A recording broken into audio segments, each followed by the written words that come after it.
Snipers are used for a number of different things. They're all used to engage high-value targets. They're also used for intelligence gathering in a nice star group. All right, y'all, welcome back to Combat Arms channel.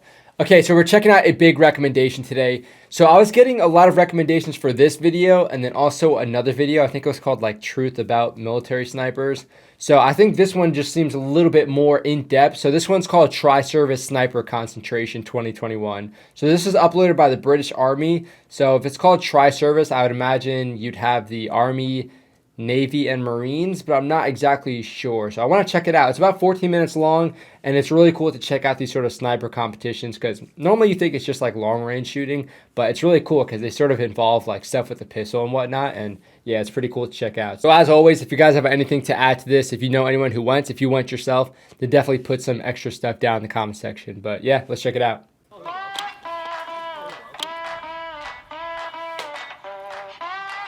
Nice intro already. They blast that sheep. There you go. Nice. Okay, so yeah, again, it's more than that long range shooting, which is always cool. Cheers, Bombs, ladies and gents. Welcome to Sennybridge Camp. The overall intent of this combination of the div comp we ran back in July is to enable us to design and then deliver a dynamic sniper competition. Dang, look at that mustache, dude. Holy cow. That the world stage with everybody else and what they're doing. We're stepping away from being stuck on purpose-built gallery ranges and that sort of stuff in order to be able to put on a package that we want teams from around the world want to come and attend. So you're saying around the world, so I don't know, I think they might be developing something for that. I'm the OIC of the Tri-Service Sniper Competition for 2021. As the OIC of the competition, my roles and responsibilities were essentially being the project lead for the planning and delivery of the competition. Got a Captain Price mustache. And make sure everything runs smoothly. This year's competition is slightly different to how it's been in the past. We've removed the competitive edge due to a reduced amount of teams that have came down this time. Okay. So we're more of a concentration this year. The aim of the week is to share knowledge, skills and experience from teams across all three services. Okay. And also part. So I guess they were saying that they were going to do a competition, but they didn't have enough people, so now they're just sort of bringing all their minds together, which is kind of cool, especially with like different branches. Of course, you're going to have like a niche as to how you're using your sniper platform and how you're actually being utilized. So I guess you can sort of bring all that niche experience together and sort of meld it into like one thing so you can see what works, what doesn't work, what could be done a little better. So yeah, it's kind of cool that they're still going with it. Civilian police teams as well. Throughout this week, all the competitors, those who are here, will be going through a number of different scenarios from individual level up to operating as a pair. Okay. Yeah, let's check out all the ghillie suits too. His looks pretty cool. So it looks like he's doing a sketch, maybe like a fire plan sketch of his sector of fire. Not sure. Yeah, the role of a sniper is to locate, observe, and destroy key enemy equipment and personnel through indirect and direct precision fire. So this definition is a little bit like, I don't know, it's kind of fixing snipers into one spot. So it's saying a shooter that's basically spotting and picking off enemy, which of course that's going to be the bare bones of what they're doing. When you're talking about concealed place, yeah, that also makes sense with snipers. You're going to establish like different positions. But in reality, snipers, especially when I was in the recon platoon, they're used for a lot more, like namely reconnaissance. So they're going to be doing a lot of reconnaissance. They're getting a lot of information and they're passing that up. And that's probably one of the most valuable stuff that they can offer to the unit. And of course, whenever they in place and then things actually start kicking off, they can start moving into that sort of shooter perspective. But unless you're going on a specific mission for high value targets, they're going to be used for a lot more than just shooting people. During this week, I hope to achieve a deeper understanding of sniping and develop my skills and learn from other people's experiences. I am a sniper in the British Army. That's cool. Cool lighting. Looks like Sasquatch.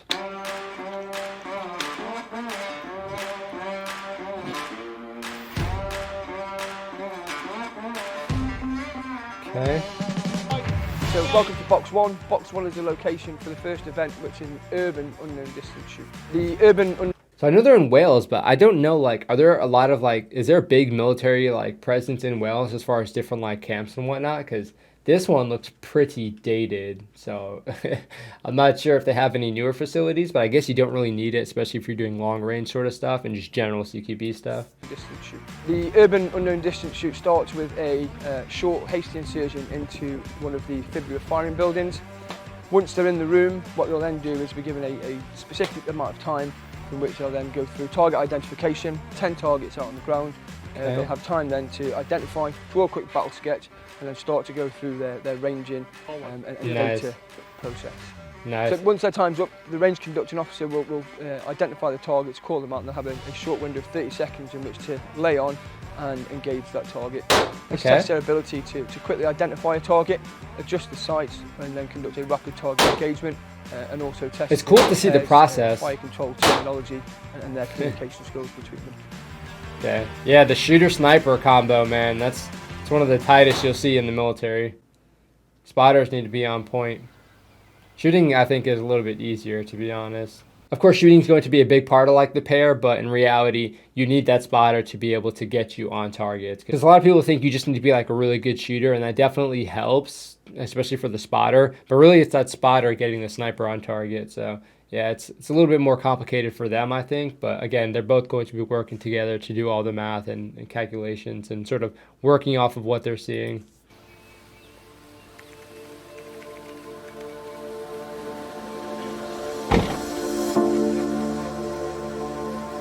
So we saw pistols, we saw long range. To D-range. D-range is the location for the pair Nice. offensive shoot. The idea behind this shoot is to replicate an offensive occupation of the final firing position through a contested battle space. The shoot will serve to test the snipers and the use of all three of their weapon systems at close quarters, then into intermediate ranges, and then finalising with a shoot out to the longer ranges with a sniper weapon. Pretty beautiful terrain.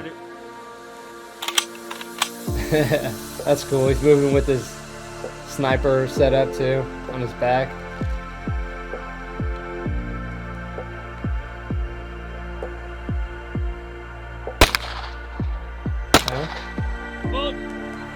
Not a whole lot of cover, so I guess they're not really going to be focusing so much on things like that.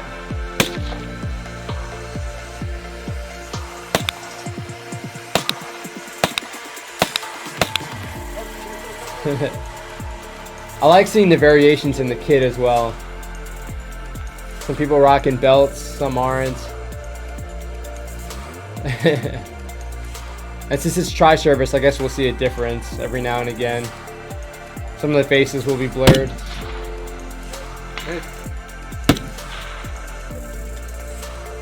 That's cool. Some of the positions you have to get into to shoot effectively. I mean, if you have good like bone support and whatnot there, then why not? I think snipers know that they're gonna have to be uncomfortable a lot of the time. Miss.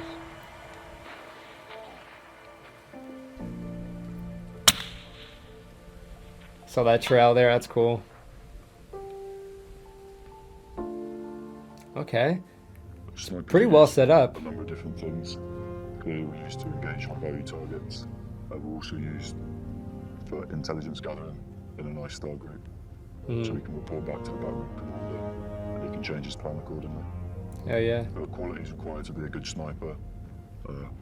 Physical robustness, mental resilience, a desire to be better, and attention to detail.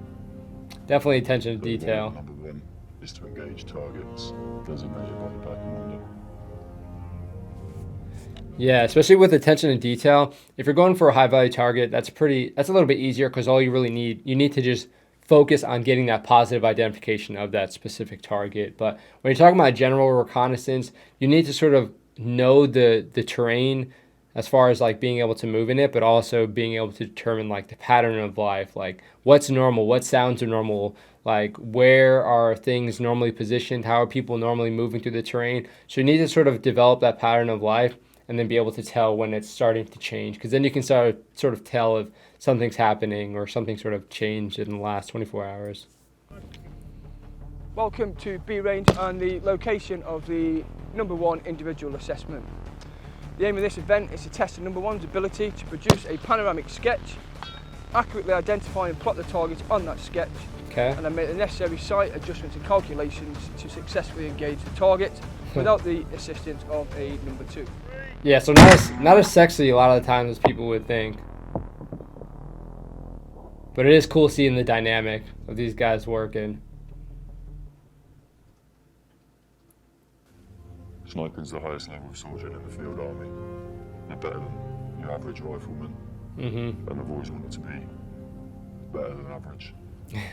So sniping seemed to be the way forward for that. Everything they do is to a higher standard. It's all basics done really well. Yeah, There's so more to sniping than that's true with recon and snipers. You need to be a really good infantryman because you need to know how to infantry to sort of predict infantry. And a lot of times that's going to be what you're going up against. So you need to be able to sort of identify what they're doing and why they're doing certain things so you can pass that sort of information across. And it also allows you to predict things that might be happening soon. people think. It's not just all shooting, it's reporting it. There's a lot that goes into it, there's a lot of maths that goes into it.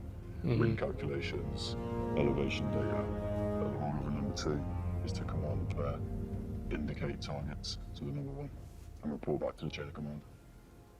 Yeah, the equipment now makes it a little bit easier, like a kestrel and whatnot. And the location of the number 2. But you need attention to detail. So the number 2 is responsible for the intimate protection of the sniper pair. Therefore, this shoot is designed to test his abilities in close quarters, all the way out to the individual effective capability of his weapon systems. Nice. Look at that wide open terrain.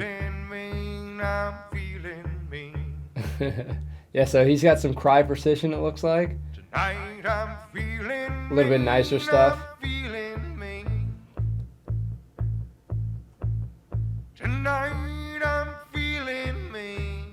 I don't know about the music, but it's a cool vibe, I guess.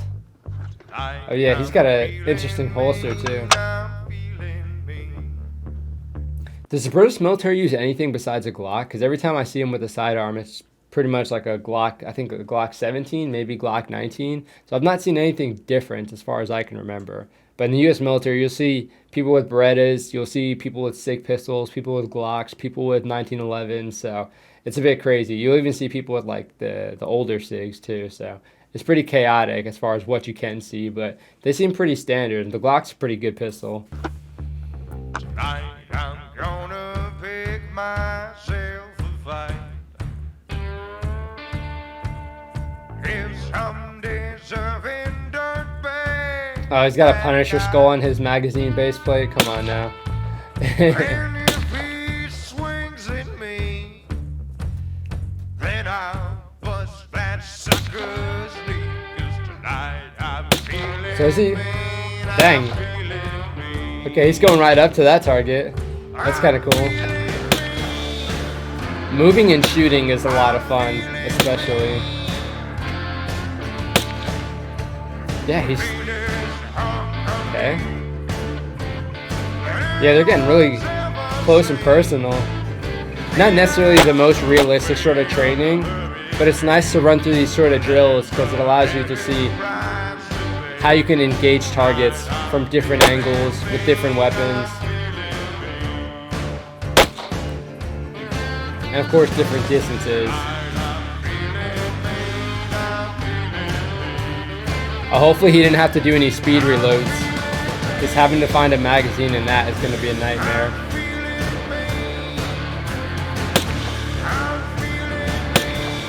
Yeah, there's new...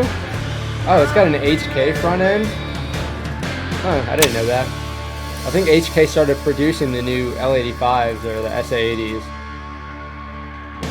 Correct me if I'm wrong on that one, but it looks a lot sleeker for sure. Okay.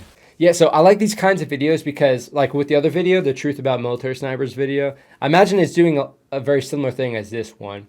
It's just increasing your perspective as to what you would think a sniper is capable of. So these guys are training on their short-range marksmanship. They're perfecting their sketches.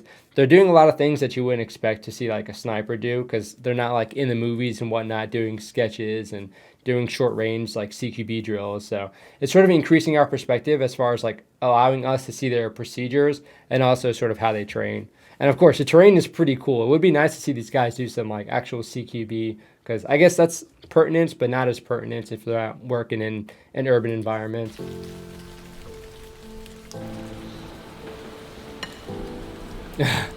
The sad military galleys, man. Welcome to OP7. This is a location for the culminating event of the Tri-Service Sniper Concentration 2021. Hell yeah. This event is an unpublished event, which means the snipers aren't aware of what they're about to encounter until the activity begins. Okay. So phase 1 deals with a casualty evacuation and the engagement of an advancing enemy at long and intermediate ranges.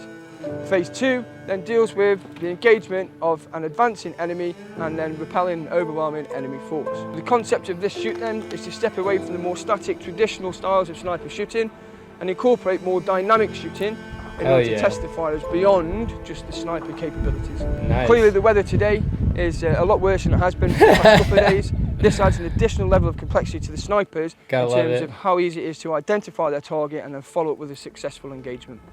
Damn, that sucks. It's good training, though. Okay. And then doing casualty evacuation. I feel like that's like extra complicated for a sniper, considering they're not usually with a lot of people. So that's pretty cool. That's a cool thing to add. It really adds the stress and gets the heart rate going.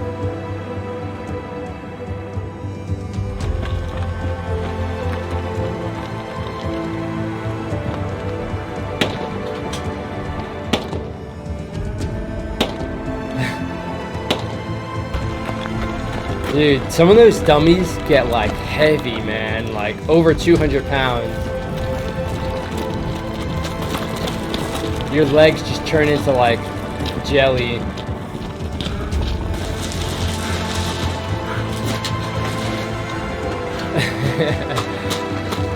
Good stuff. This guy's getting a lot of screen time. I noticed that. It's not showing so much of the other people.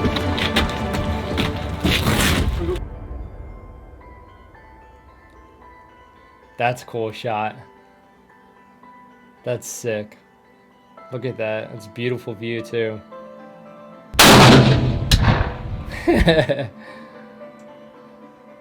Oh, he's okay. Nice. This is like movie quality stuff. This is cool.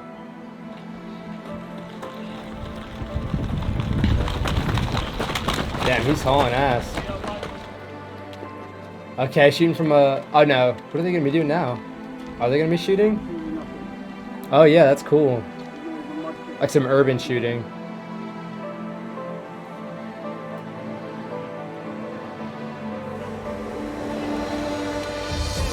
Alright, let's see the view. I want to see... Okay, they got the pistols going?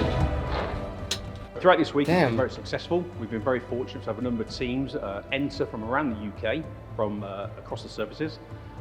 What we're hoping for with the foundations we've set from this competition is to create dynamic events for future events. Our aspiration is to have up to 24 teams compete at the divisional level to feed into 18 to 24 teams for the Tri-Service Sniper competition. Nice. And that would involve units from around the world coming to Sennybridge to compete to find out who is the best of the best. So he's saying units from around the world, but he's also saying tri-service. So I'm not sure if I'm misdefining the tri-service, or if they're just actually going to include them as an extra thing, or if it's going to be a separate competition. So I'm not really too sure. I might have missed some information on that.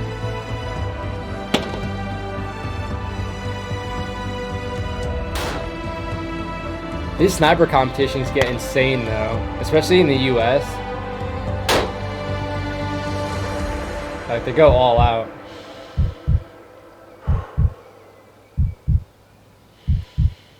Is that like animal crap like right next to him or something? Okay, cool, and it's blowing the dandelions and whatnot. Alright, this is a pretty cool video, I gotta say. So again, the other one was the truth about military snipers. So I think this one is a little bit more in-depth as far as, again, just showing what these guys actually train on. Because it allows you to sort of, I guess, interpret it yourself and be like, okay, yeah, so these guys aren't just used for this and this. They can do a whole lot more. And they definitely train on a whole lot more.